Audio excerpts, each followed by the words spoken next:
wallpaper is broken like this.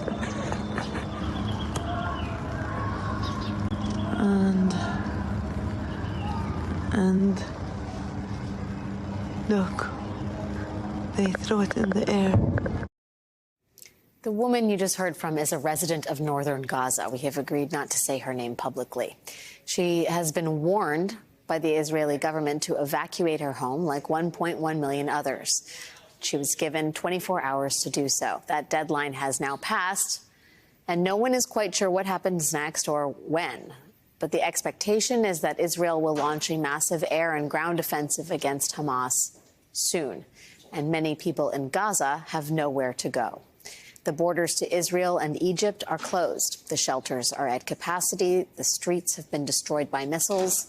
The hospitals are very nearly collapsed. And the woman we introduced you to, the one who does not want to say her name, she has decided to stay put.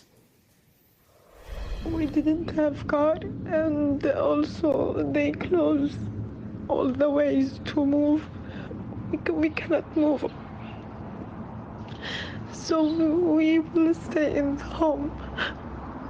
I don't know what will happen. Joining me now is Iman Mohammed, an award-winning photojournalist from Gaza. Many of Iman's relatives and friends in Gaza are trapped there right now. Thank you so much for being here, Iman, as we try and better understand what's happening on the ground there. What was the last you heard from your relatives in Gaza? Thank you for having me. The last thing was that they had absolutely no place to go, and that they will remain put in our apartment building in the center of Gaza City, where they had no access to water, electricity, and very spotty internet coverage. That was 2 days ago. Have you had any correspondence with them since? And what was their expectation about how they were going to survive the rest of the week? I mean, when you live in Gaza, you don't really have expectation. This is not the first war, and therefore it's very unpredictable. And that's typically how Gazans make it through the war without having expectations, which sounds very insane, saying it out loud.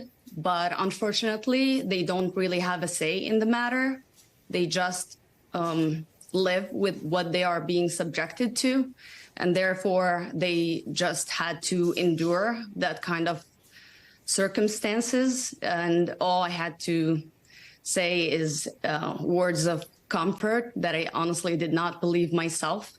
So they were just trying to say that maybe some sort of humanitarian organizations are going to interfere before it's going to be a bleak situation. And all I know is that they had very little water left in the tanks, and the electricity was completely cut off, and they were relying on generators, and that the fuel been cut off on the city. So whatever was left was eventually gonna run out. The internet was very, very spotty. So whenever they had internet where we were able to exchange messages, I was very conscious of the fact that they only had battery in their phones for the time that they were able to charge their phones whenever they had generators working.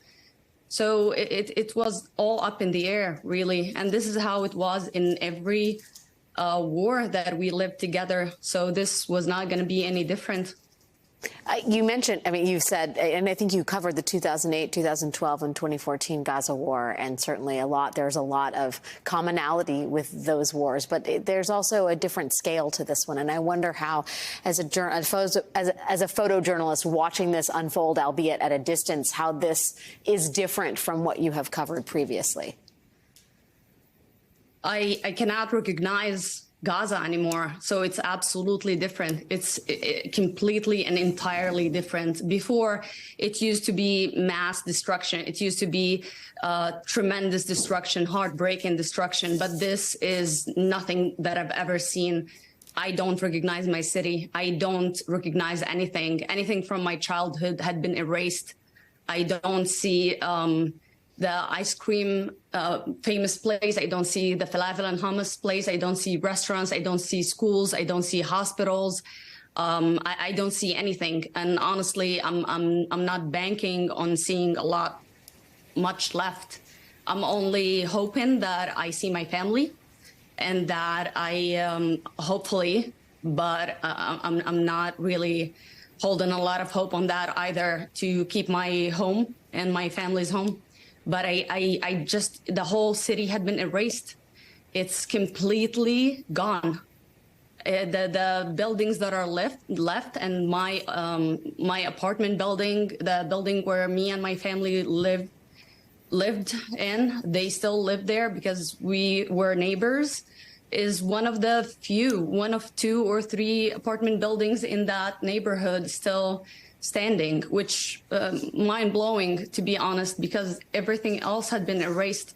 So this is definitely different. Not to mention that the casualties are 100% for the past maybe 3 days, been roughly 100% children. And that's not something I've seen before. Yeah. I have not seen that ever before. It is a large percentage of those casualties are indeed children. Everything that is happening right now is unprecedented. Iman Mohammed, thank you for making time to speak with us about your experience and that of your family. We really appreciate it. Thank you.